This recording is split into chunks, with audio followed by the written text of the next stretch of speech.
welcome to another episode of the Tetra Travels. Hope you're going to enjoy this video. It's all about going to visit West Ham United against Sevilla. I've been to the London Stadium a few times, but not for the football. I went there for the Olympics back in 2012 and it was a great stadium then. And then I've also been there for a Muse concert a few years ago, but I've heard it's not that great for football, so I thought I'd check it out and see what it was like, and just, test the experience. My partner got me some tickets. She thought I'd enjoy it. I've always liked the football, and my granddad was actually born in East Ham, so it's sort of, in many ways, a sort of club that means quite a lot to me. I'm not really a fan, but I've always had a soft spot for them, and I'm definitely becoming more so in recent times. So I really wanted to go see them, and I've been meaning to for years. But this was a perfect opportunity, and she saw that the tickets available and decided to give it a go. I'd also not seen my friend for a while. It's been a couple of months, so I thought it would be a great opportunity to meet up with him. He went as my carer for the day, and we had a really good time, and it was just nice to see him. He's a QPR fan himself, so he said he felt like a bit of a traitor, but as football fans, it's always nice to go experience the atmosphere and enjoy a big game, especially a game in Europe. I've never seen a European game between an English team. I've seen one abroad in the Netherlands years ago between Roda JC and Ajax, but never an English team. So I thought, what a game to go to. Sevilla are one of the most prolific teams at winning the Europa League, so it was a tough game, and I was surprised I could get tickets so easily. Actually, I'll do an edit there. I actually meant AC Milan instead of Ajax. It was a long time ago. To get the tickets, I had to sign up as a disabled supporter and be a member of the supporters club.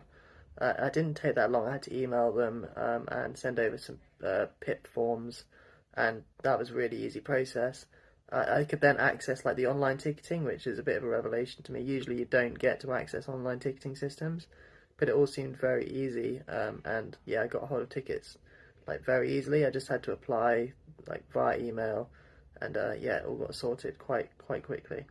Anyway, I'll put those links below so that if anyone does want to go, they can join that club and hopefully get their tickets just as easily. I've not tried for a Premier League game yet, so that might be more difficult, but I have to wait and see. Now I'm a member, I'll definitely give it another go and hopefully see another game.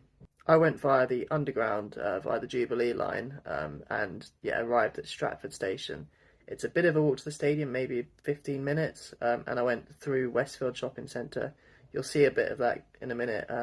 I didn't really film too much, just because it's just walking through a shopping centre. But then you get out the back into the Olympic Park, and you have to walk maybe another 5-10 minutes out the back of the park before you get to the stadium.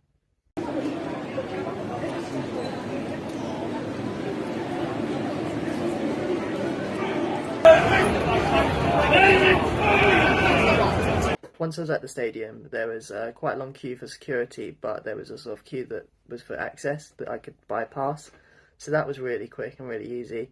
They didn't actually check me yet again. I think it's a common theme on my videos. You go through security checks, they don't care.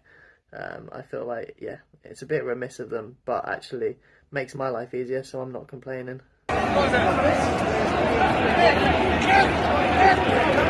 The area around the stadium was absolutely packed and was actually quite difficult to get through, especially where the gates were. There was a lot of queues trying to get in. So trying to get around the back of those queues was quite hard because my end of the stadium was sort of on the other side.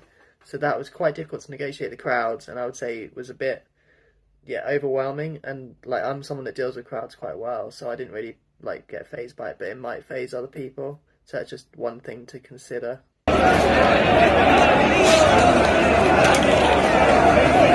Being someone that grew up in Cornwall, I had to take the opportunity to get a Cornish pasty and test it out. They had a place called the Pasty Kitchen, and actually I was pleasantly surprised. It was probably one of the best pasties I've had outside of Cornwall. It was boiling hot, and I had to wait for it to cool down, and I should have got a video of it, but stupidly it went down my mouth too fast. Way too long since I've had a Cornish pasty, so went before I could film it. But as pasties go, I'd probably give it a 6 out of 10, but actually, considering it was out of Cornwall, that's a very good score. Once we got through the gates, again, the crowds were really thick, even thicker than the outside, and I wouldn't say they were very sort of good at letting me through. I sort of ploughed through and kind of took out a few ankles, It's sort of my sort of modus operandum. If you're in my way, I'm going to tap you or like jab your ankles until you move, because otherwise you just in a wheelchair, no one sees you, end up getting fell on and all sorts of things. So you've got to be a bit pushy. But I think for other people, they might not enjoy that so much. So yeah, again, just be aware that maybe get there a bit earlier. I was sort of near kickoff, so it wasn't great. But if you got there a bit earlier, you should be fine.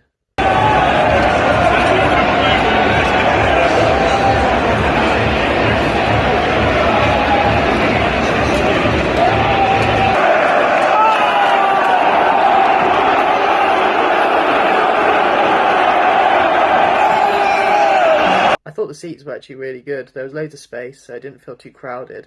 But you were also just behind part of the crowd, which meant that like actually you got the atmosphere.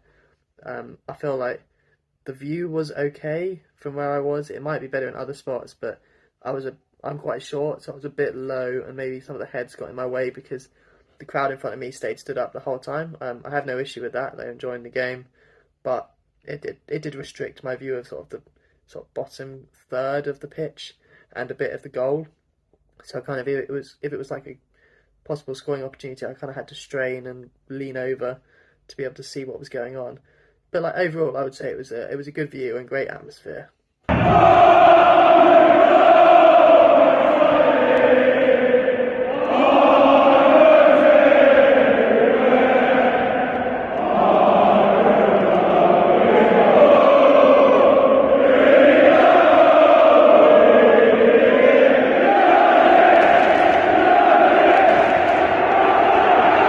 I thought the atmosphere of the game was really fantastic. Apparently it's the most fans that West Ham have ever had for a game, so that probably added to it. But yeah, it's like always amazing to hear the Forever Blowing Bubbles song. It sort of gives me a bit of goosebumps. I don't know why, but the crowd really got into it, and yeah, I really enjoyed it. Predictions for the game? I've got to say 1-1. West Ham to go out 2-1 on aggregate. I reckon 2-0 Sevilla. Unfortunately, I'm more optimistic than. I hope not. I hope West Ham do it. I hope West Ham pull it off, but I don't know. We'll see. Amazingly, West Ham actually went 1-0 up. I was really surprised that Sevilla have got a good defence. Yeah, as I said before, great in Europe. I was not expecting West Ham to really do that well. So yeah, they showed me up by scoring first.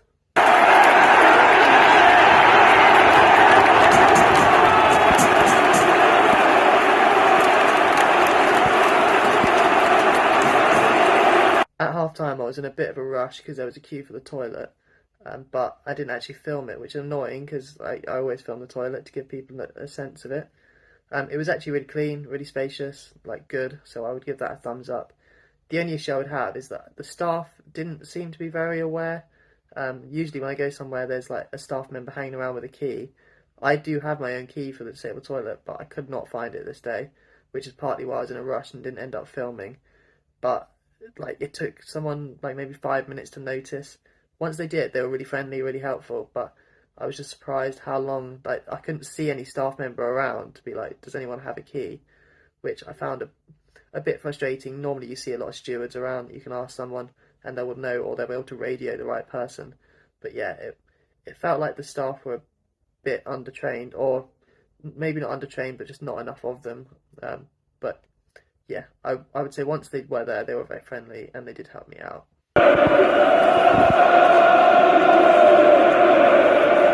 In the end, the game went to extra time as both teams were 1-1. Sevilla had scored in their home leg, West Ham scored in their home leg, so extra time it was.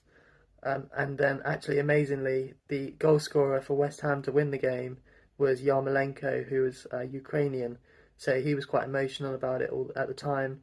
And the crowd was really supporting him because of what's going on in Ukraine at the moment. So that felt sort of really apt, and yeah, the crowd went wild. It was really good. The atmosphere, yeah, it was sort of blistering atmosphere. So I was really pleased they won. Like, yeah, even my friend who isn't like a West Ham fan at all, London rivals, he was like, actually, yeah, it was great to see them win, like beat the Spanish, and yeah, do it at home and with a great atmosphere.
great day out. Like, yeah, the West Ham won, which probably made it a better atmosphere.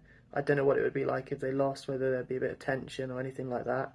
But yeah, I would definitely recommend going. I loved it. Yeah, I would. Yeah, go again. I would maybe be like, if you like put off by too big a crowds, it might not be for you. But yeah, again, if you arrived early, the seating was really spacious, so you'd be absolutely fine. But just don't make sure you're late, otherwise, yeah, it's going to be a bit of a difficult trek for you. There was one slight sour note at the end, and that was going through Stratford Station. There was a bit of a kerfuffle. I think some of the Sevilla fans were sort of wanting to start a fight, maybe like 30 of them. They sort of went into the tunnel at Stratford Station just after we left, and suddenly maybe like 30 policemen all ran down there as well, like, and sort of split it all up. But if we'd been a couple of minutes later through the station, we probably would have got caught up in it. But overall, I would say those sort of things sometimes happen at the football, and I don't think it was the West Ham fans. So I can't really put the blame on them. It looked like, from what I could see, to be the Sevilla fans causing the trouble. So bit of a sour note, but it wouldn't put me off going again. I don't like to see it in other sports. It doesn't happen. It's just a shame that in football it's still got this like issue that, yeah, why, I don't know why it's there. It's always been there, and it should just go. Frankly, it's pathetic, and yeah, it puts people off going. So why do it? Coming out of the stadium, I would recommend coming back in via the main bridge, towards Stratford Westfield. We tried one of the side bridges, and no one really told us that actually, as a wheelchair user, there was no way through. The two lifts that were down that way were both out of order, so that didn't help matters. And maybe they just didn't know that, but they should know that on a game day, that yeah, any wheelchair user just send them the other way. So that was annoying. So we ended up walking around Stratford Park for about half an hour until we got into the stadium. But at least I got me my exercise. But I would not want to go that way again. And yeah, I recommend just taking the main bridge. That way, there's no lifts. You just can go straight back to the like Westfield Shopping Centre, and it's all really easy. Yeah, definitely recommend. I'll put the links below, and I hope you enjoyed the video. Please like, share, and subscribe. I'm hoping to do a lot more of these sort of videos. I've got some like different things coming up, and maybe I'm going to review a new exercise machine I've got. I've got a few trips going out, and yeah, I might do a video about some sort of more foods and things I eat, to be healthy. Yeah, so I'm hoping to do a varied sort of thing that might help other disabled people out there, or just people that are interested. So yeah, please like, share, and subscribe, and yeah, come back. Anyway, that's it for this week. See you next time. Bye.